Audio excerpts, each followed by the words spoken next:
السلام عليكم ورحمة الله وبركاته نحمده ونصلي على رسوله الكريم أما بعد প্রিয় দর্শক শ্রোতা মণ্ডলী, আজ পবিত্র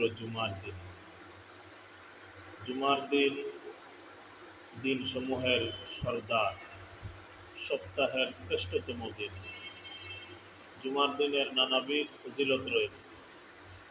এক হাদিসের মধ্যে রাসূলুল্লাহ সাল্লাল্লাহু আলাইহি ওয়াসাল্লাম ইরশাদ করেছেন যে যুগে যুগে সমস্ত কওম এবং জাতিদেরকে আল্লাহ তাআলা সপ্তাহের মধ্যে একটি দিন ফজিলতপূর্ণ করে দান করেছেন, কিন্তু তারা তাদের সেই ফজিলত প্রাপ্ত দিবস নিয়ে মতবিরোধে লিপ্ত হয়েছে।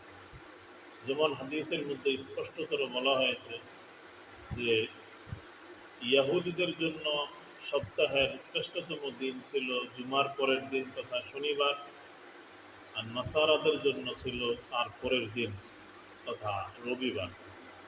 কিন্তু তারা মতবিরোধে লিপ্ত হয়ে ওই ফজিলতকৃত দিবসে যে করণীয় ও বর্জনীয় আমল, তারা সেই আমলগুলোকে গুরুত্বহীন করে ফেলেছে।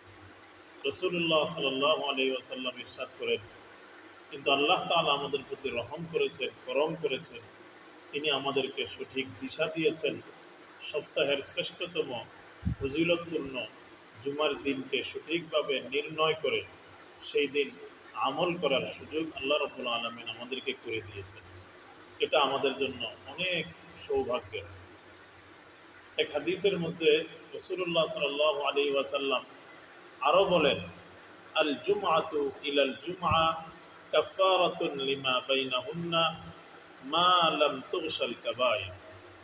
যে এক জুমা থেকে আরেক জুমা পর্যন্ত যে পুরো সপ্তাহের গুনাহ আল্লাহ তাআলা এই জুমার দিনের উসিলায় মাফ করে দেন, যদি এই সপ্তাহের মধ্যে কোনো কবিরা গুনাহ না করা হয়ে থাকে। অর্থাৎ আমরা সকলেই জানি কবিরা গুনাহ এটা তওবা ব্যতীত আল্লাহ তাআলা ক্ষমা করেন না।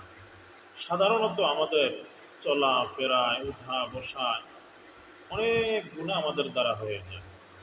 আল্লাহ রাব্বুল আলামিন জুমার দিনের উসিলায় বিগত সপ্তাহের এই সাধারণ গুনাহগুলোকে ক্ষমা করে দেন। আমাদের যদি কোনো কবিরা গুনাহ হয়ে থাকে, এবং অবশ্যই হয়, এর জন্য আল্লাহ তাআলার নিকট তওবা করেন। তওবা করার মাধ্যমে আল্লাহ তাআলা আমাদের কবিরা গুনাহগুলো মাফ করে দেবেন।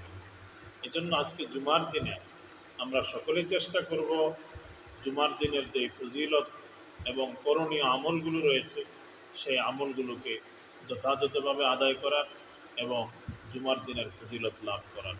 আল্লাহ তাআলা আমাদের সবাইকে তৌফিক দান করুন।